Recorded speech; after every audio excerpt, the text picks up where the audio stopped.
Hey, Low Code Approach listeners, this is Wendy Haddad. Before we jump into this week's episode, I wanted to let you know that we are starting to plan for the next season, and we want to make sure we hear from you on what is most important and relevant in terms of the topics that we'll be choosing. So if you could open a web browser and pop over to aka.ms/low code topic request, that's aka.ms/low code topic request, all one word. Fill out that brief survey on what topics and what subjects, what guests you might want to hear from. And who knows, maybe it'll make it into the next season of the podcast. Thanks so much and happy listening.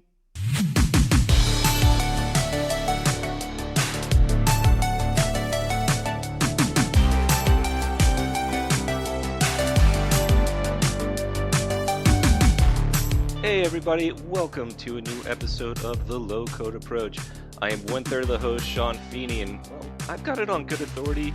I might be on the nice list this year, and I'm joined by... Are you sure about that? I can't vouch for those sources, but yes.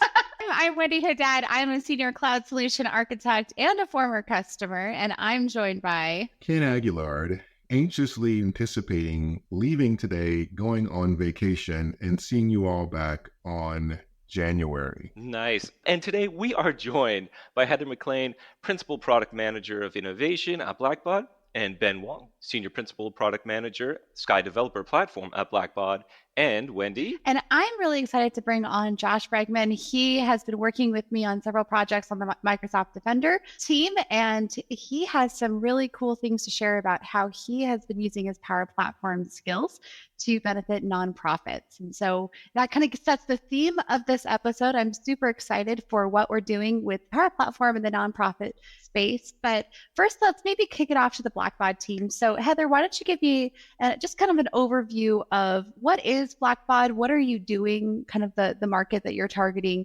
there as well, and the technology that you're creating. Wonderful. Thanks, Wendy. So Blackbaud, you may not know this, but we are the leading provider of software for powering social impact. And our real goal is to unleash the potential of people who want to change the world. So we serve nonprofit and education sectors, as well as companies committed to social responsibility and individual change makers.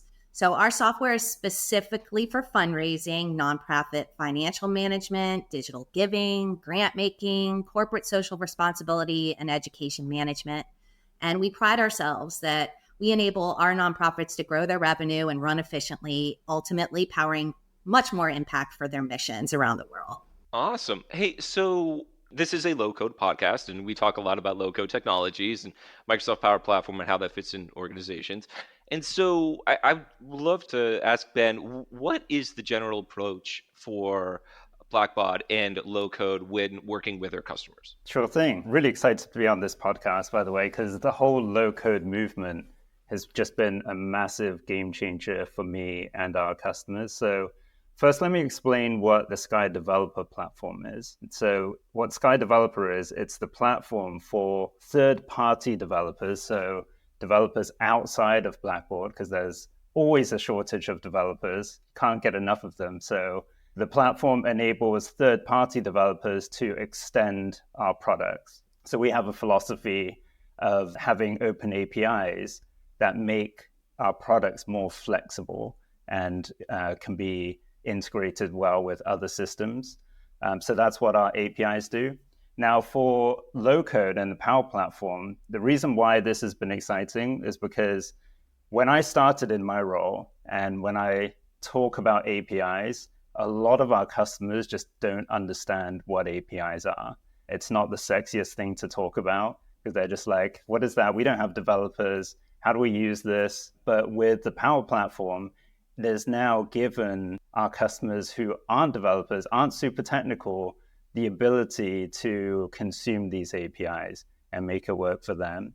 So our general approach is to make it as easy as possible. And Heather and I use this term lower code. So we have our low code audience, which is still, you still have to know what you're doing and be willing to kind of dive into these tools.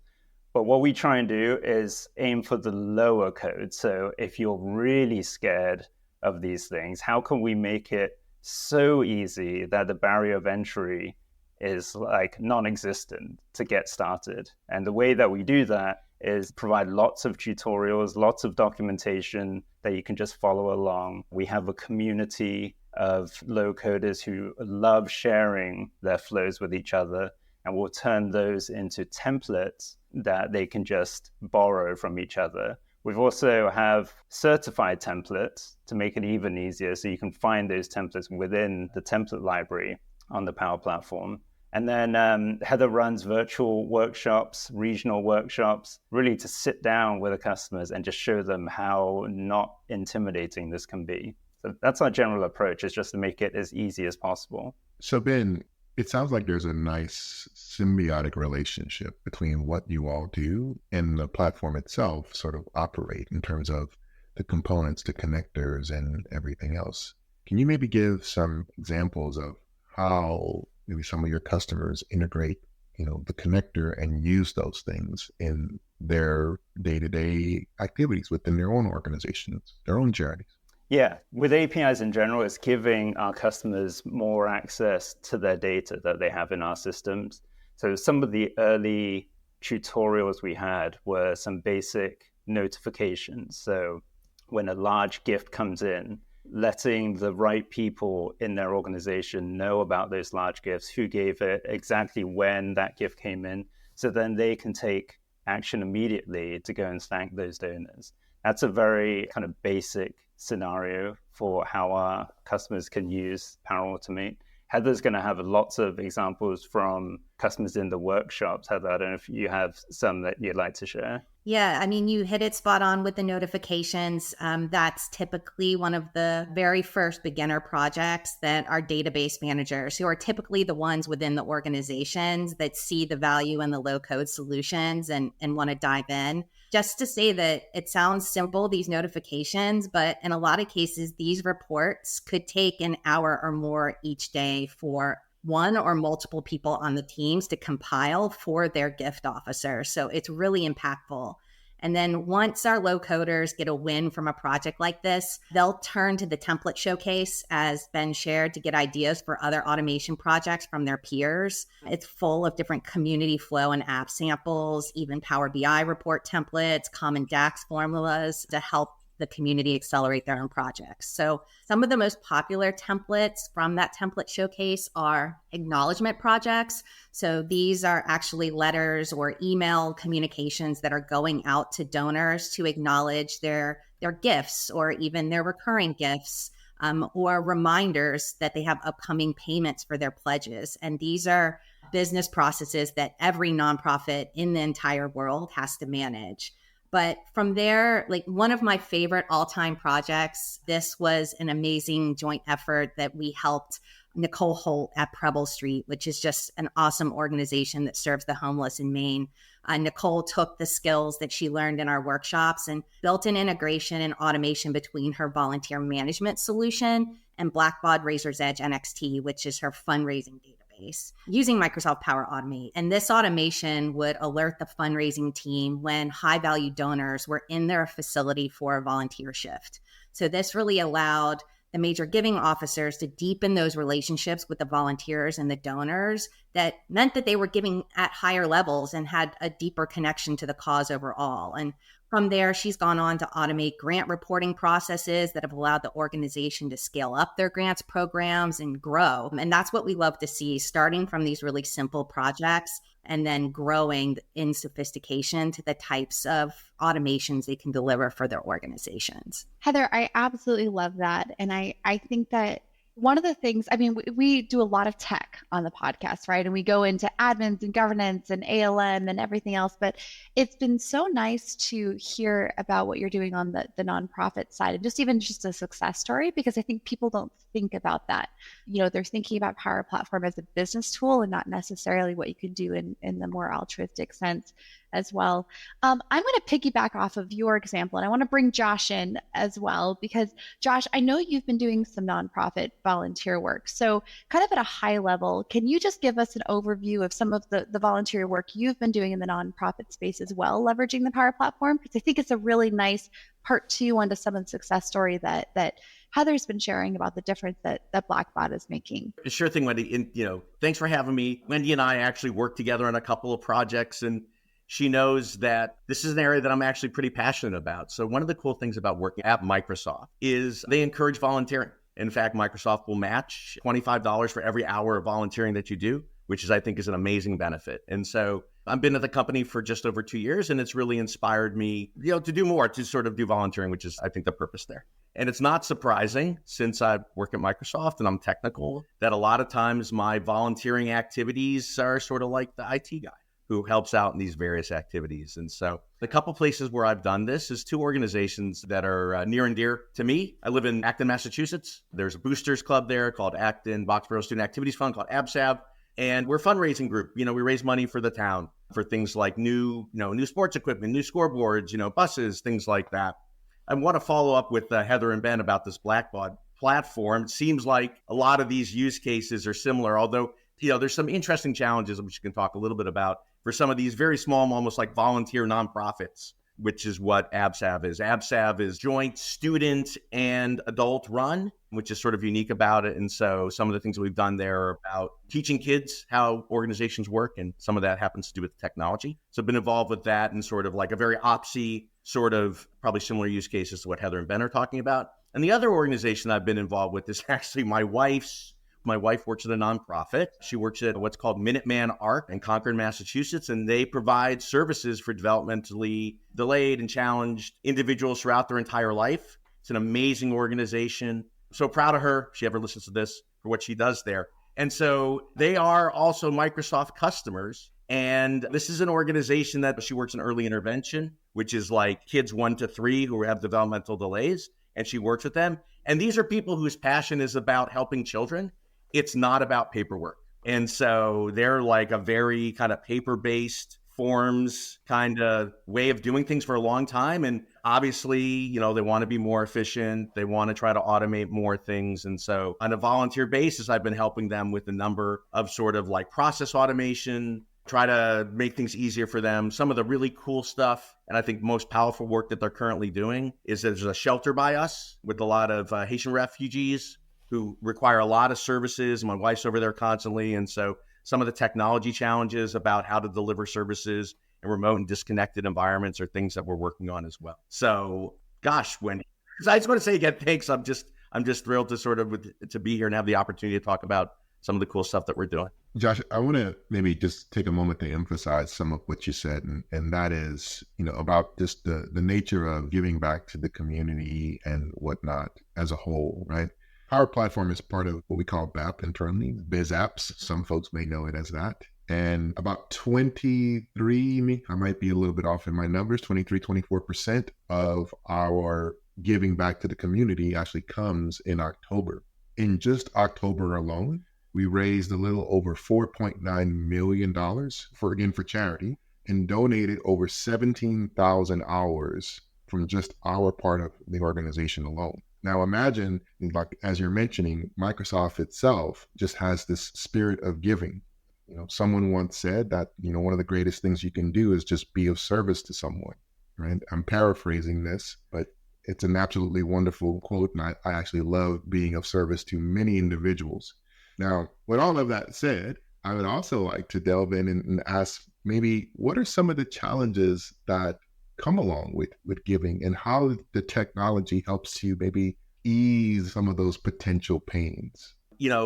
Just like on the commercial side, I think nonprofits are, all shapes and sizes, right? And so, for example, the Student Activities Fund that I'm involved with is a really volunteer-run organization. And so one of the main challenges that you have there is just sort of like consistency, continuity, right? Like you serve a term for a year, and then somebody else comes on and so forth and so on. And so that causes a lot of disruption, right? And people who are volunteering for these organizations, they want to be serving, they want to be fundraising, they want to be doing stuff. They don't want to be figuring out how come the reports are broken. So I think that's a challenge for particularly a lot of these volunteer-led organizations. One of the things that's actually really amazing, Ken, to sort of echo what you're saying about Microsoft, is that Microsoft has a program for nonprofits where you can get no-cost licenses for a really good set of technology. We'll get the details in the chat or whatever, but it's like 300 licenses of Office and the Power Platform and a whole bunch. And you can get it for 10 years for no cost, which is an amazing investment in it that an organization can make, right? So the through line there is that with this like platform and the investment of having no cost or really, for 10 years, now I can start saying to people like, hey, let's, instead of having it like somebody does it over here in a spreadsheet that they have and somebody's over here in Sign Up Genius and, it's all sort of bespoke and in private accounts, like how do we actually decide as an organization to work together to have a sort of like backbone of consistency built on the technology so that next year we don't have to like figure out where all that stuff went and we spend all of our time doing that stuff instead of helping out the community that we're trying to serve.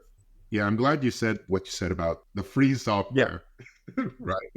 All right. There's a lot of opportunities for nonprofits and charities, right? That absolutely, please take advantage of it. I know someone personally who works at a law firm in Louisiana. They do pro bono work for folks who cannot afford legal services. They have absolutely taken advantage of this program. Yeah, actually, I'd really like to get Ben and Heather's thoughts on this too. Blackbaud has a pretty awesome set of connectors, Power Platform connectors, and we'll have a link to the documentation for them so you can understand what are the ins and outs of their APIs. But we've talked a little bit about automating some of the manual processes that these organizations are going through, and for a lot of people, that's their aha moment. Like, oh man, I can integrate all the things that I typically work with, but now in an automated fashion. But Heather or Ben, can you talk a little bit more about, other integrations in Power Platform, either with, Power BI or Power Apps, and some of the use cases associated with those and how those may have helped out your customers? I'll talk about Power Apps for a little bit. We work with Power Apps and adaptive cards quite a bit with our customers. In fact, our regional workshops that we had last year with Microsoft support, we brought those to 7 different cities plus virtually throughout the year. And what we were training our new low coders to do was actually build a Power App that would process common donor service requests. So usually there's only 1 or 2 people in the organization that can actually handle things like contact record updates of donors or address changes or confirm that there's been a major milestone in their life, a career change, and make those updates in Blackbaud CRM products because they want to protect the data. But that means that a lot of these requests are going into an alias inbox that's hard to manage. And that means that you can't connect with those donors. You can't ask them to give if you don't have the right information. So we build a Power App that is actually embedded. And that's one of the unique things about our Sky developer platform is it's not just the APIs, but we have this really special technology called Sky add-ins that allow you to embed Power Apps, embed Power BI, embed adaptive cards, embed Microsoft Forms, invoke Power Automate workflows from within our application. So they built this donor service Power App that mimics and looks like it's native to our UI that you can activate from a constituent record. One of these non-privileged users can put in the request for that information change. That gets picked up, moved into SharePoint.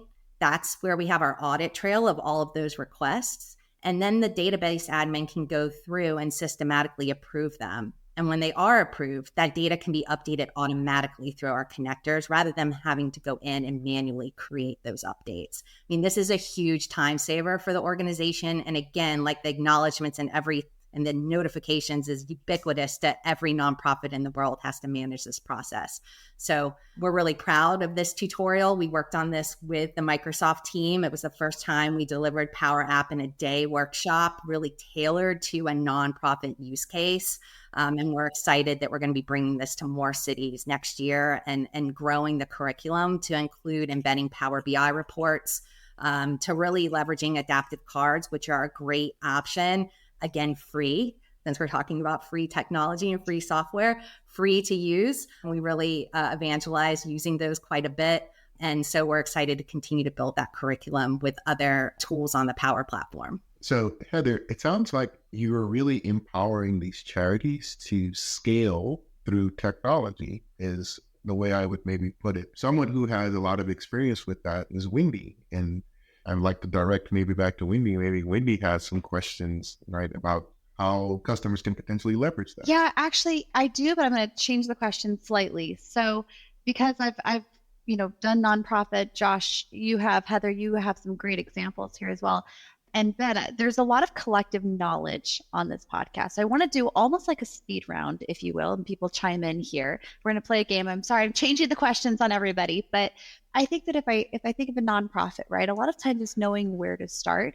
So much of our documentation, so much of our tutorials focus on business, or maybe education is probably the closest you can get, but it's hard sometimes to know what's targeting for you. So, kind of the where do you start and what skill sets are required to maybe start, I think. So think about like the persona you're building for, and then what things do you need to think of to get started. So Josh, I'm gonna start with you because you mentioned the tenants. So if there's anything else you want to add, but then kind of popcorn in, Heather, Ben as well, and I'll add some things as well, because I think almost like this collective wisdom is something that would be beneficial on the podcast. I'm really curious to hear what professionals have to say here. But like in this regard, I feel like if there's a form that someone fills out, that seems like a very easy place to start, because there's an easy way to get forms into technology, various, Microsoft Forms or Power Apps, whatever. And then there's something that has to happen. I know that's like automation, but like that I think is like super easy and, should be like a quick win, not too hard. I think that's similar to what Heather and Ben said. I'd be curious to hear if there's other thoughts there. I'm going to take it a little bit of a different direction for a second. When we're talking to the database managers, of course, we're talking about the hours that they can save by like diving in and embracing this new technology that is like really scary for them, right? The database managers, they have become experts in Blackbaud tools. They are not experts in Microsoft Power Platform. And this is really scary. So it's like getting them over that hump. So another thing that we focus on when we're trying to recruit people to join our community is that by embracing these low code skills, they're actually going to be able to propel their careers.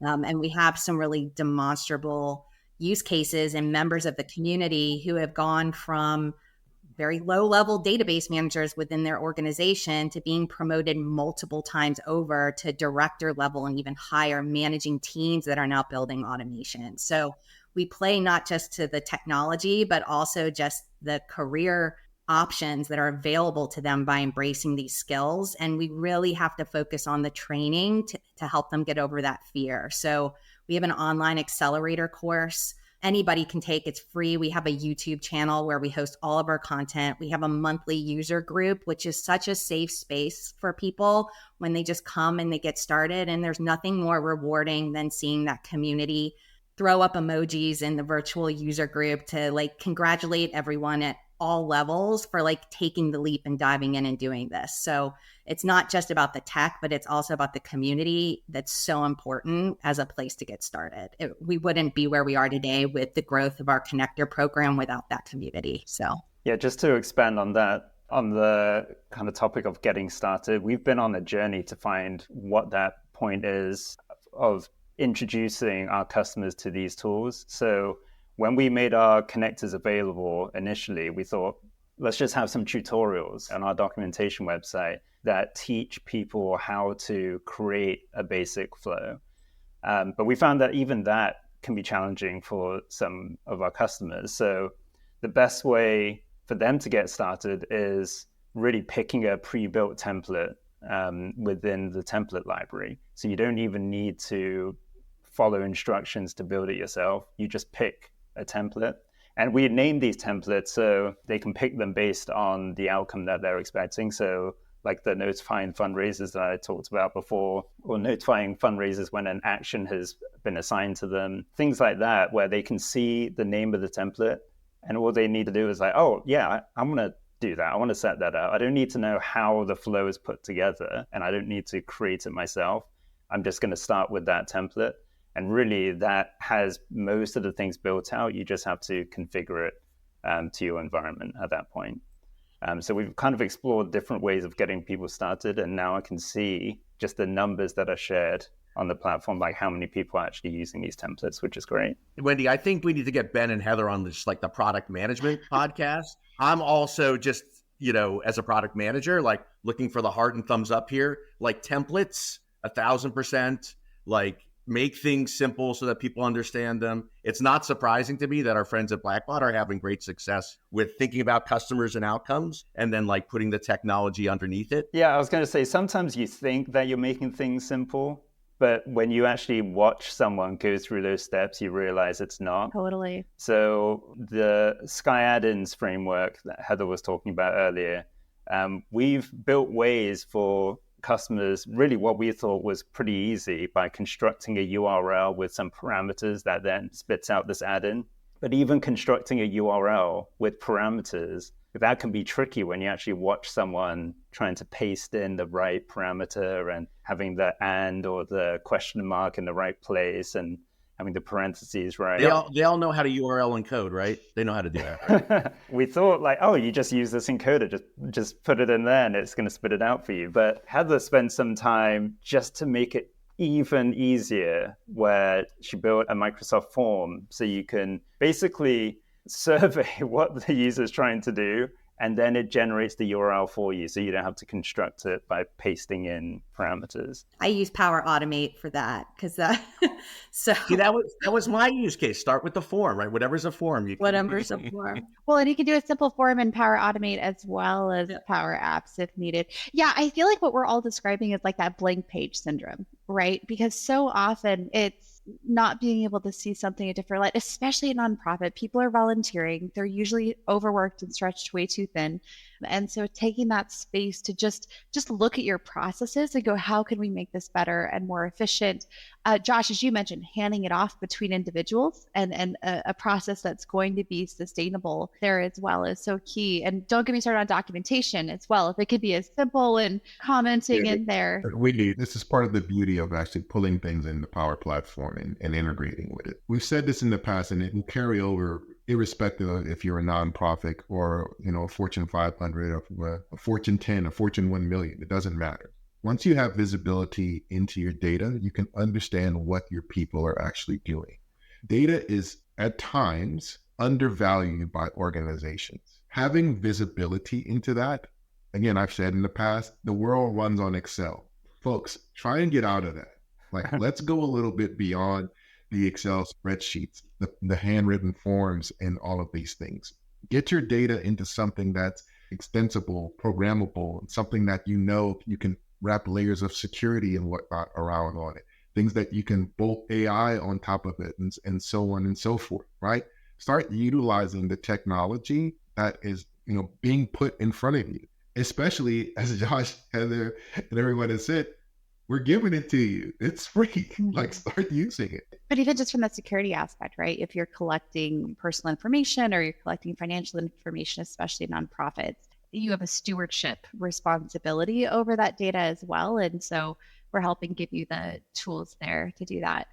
I know we're getting close on time. We have so much more to talk about, but any last kind of comments, or Heather, Ben, Josh, any question we didn't get to that you most want to make sure that we answer or share with our listeners before we land the plane here? I just want to give a shout out to the beautiful way that our connectors are actually constructed. So we didn't really talk about that, but really special care was taken in our connectors to make them highly usable for our customers. So just giving real thought to what actions do we want to build into our connectors? How do those flow, or are they nested together? Making it so that customers can choose intuitive dropdowns from lists rather than having to remember IDs. So like all of those things go into the usability and why we've seen the rapid adoption that we have of our connectors. And we're starting to see even more use cases emerge that are using the AI builder tools. So we never even got to get to that today. So I'd love to come back just to talk about those uses. But those are definitely on the horizon and places of focus for next year. And we're building new templates to help customers be able to harness AI tools as well. So really excited about the future. And thank you so much for having us on this podcast, because there's nothing more rewarding for me than to talk about our customers that are just doing amazing things for their missions, and to be a small part of that through Blackbaud makes me get up every morning and smile. So I was just going to close with, Ken talked about how data is so critical and important. And with that, I think APIs is just as critical and important. And people may not know that or understand that. So the APIs give you access to that data and let you do more with it. And we believe that APIs make the product more valuable and allows our customers to really do more towards their mission because they're using the data that they already have in a smarter way. So that's why I was just so excited about being on this podcast and just now being a lot more in touch with this low-code community, which is rapidly becoming the fastest growing group of our API consumers are the low coders, which is super exciting. Yeah, well, listen, again, I'm just pleased as punch to have been on. And Wendy, this is so cool to see the pod that you're working on. It's awesome. The other thing I would say, what Ken's point is about the world running on Excel, I think that's right. And then sort of like what you were saying about how the change sometimes can be hard, that a lot of times these processes and the people are sort of know how things work. And so making these changes, moving away from something can be like a real challenge. I think anybody want to know who moved their cheese, Josh, Yeah, I mean, listen, and what I think is amazing is that everybody here, I think, is talking about it in a very empathetic way and understands that stuff is hard. And that the types of investments that people are making to try to make that easy and painless, I think, is really awesome. And so I think the set of tools that we're talking about here are really awesome for that. They're not super hard to get up and running. I think that these programs that Microsoft has to make it easily available couldn't be better. And so it's really just like taking that first step, trying your first flow, whatever that is. And everybody should do that. It's going to be okay. And it seems like there's lots of people who are willing to support you on that journey. So I just think it's awesome what everyone here is doing. Thanks for having me. Awesome. Thank you, Josh. Thank you, Heather. Thank you, Ben. I'd also like to say we'll have a link out to Blackbaud's awesome work on their APIs. And for real, though, like I think it was 3 months ago, I was going through your API documentation and I was like, oh, this is good. This is really good. Like you can do a lot of great stuff. That's how I praise everybody. No, for real, though. Like I used to write connectors a lot. So going through it, I was like, there's a lot of thought into the definitions that you've created for your APIs. So once again, thank you for dropping the barrier of entry into low code, especially when you incorporate APIs that, in my eyes, make infinite innovation because now I can go outside the scope of the platform I'm working with and bring in this third-party services, and it makes it amazing. And also for all the hard and amazing work that you are doing with the nonprofit communities and with different organizations locally and globally. And we really appreciate all that work.